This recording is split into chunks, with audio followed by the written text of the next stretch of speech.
I have found the research projects where I have been asked from the very initial planning stages to be involved and help the research direction are the ones that are getting funded. I was diagnosed in 2005 with what's called HER2 positive breast cancer. At the time, survival rates were quite low because they still don't know what the trigger is for it. And that's the motivating thing for me to stay in research, because there are a lot of questions that haven't been answered. So my areas of research is looking at the impact of the cooling cap machine on women with breast cancer to reduce hair loss for chemotherapy, and also the impact of having these devices on the clinical settings.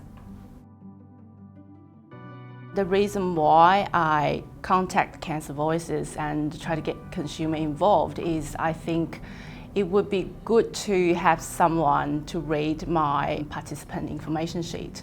So initially I thought it was just a reviewing of the wording of the document, but it actually shifted the focus of my study from purely looking at the efficacy of the treatment to have a focus on patient experience.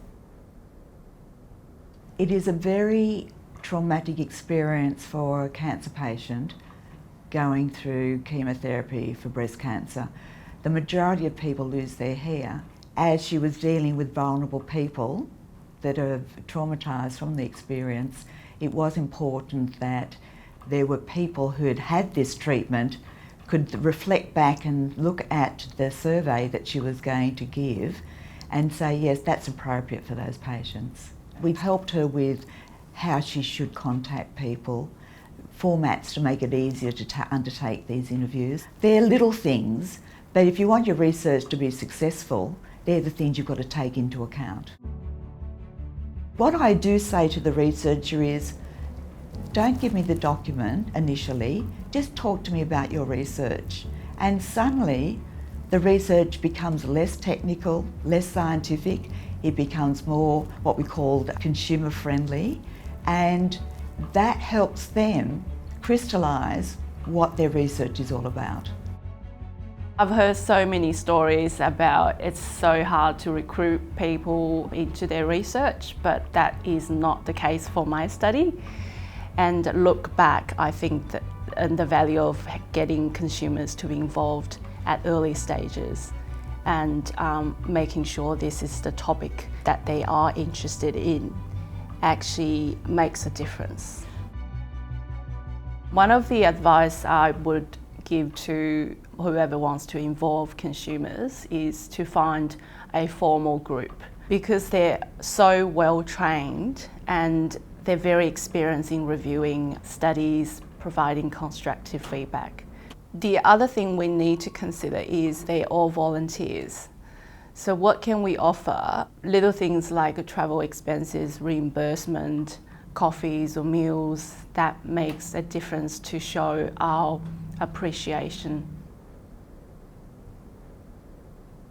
We would like to bring our consumers as part of our research community. We need more consumers, because this year I had to ask some consumers to take on 5 projects, and I normally only ever ask them to do 1 a year, but that's because we need a growing bundle of people that are prepared to say, yes, I can support researchers in this area. Doing a PhD is a long, challenging journey. Every time I found when I had a chat or had email conversation with Lee, I'm more motivated.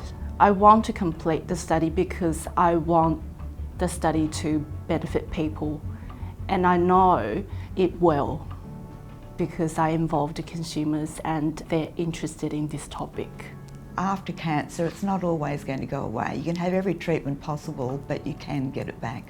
So ongoing research is essential, and I want to drive that. I think as consumer we've got that power, we can help drive, we can actually advocate for, and we can support the researcher to get the outcomes that we want.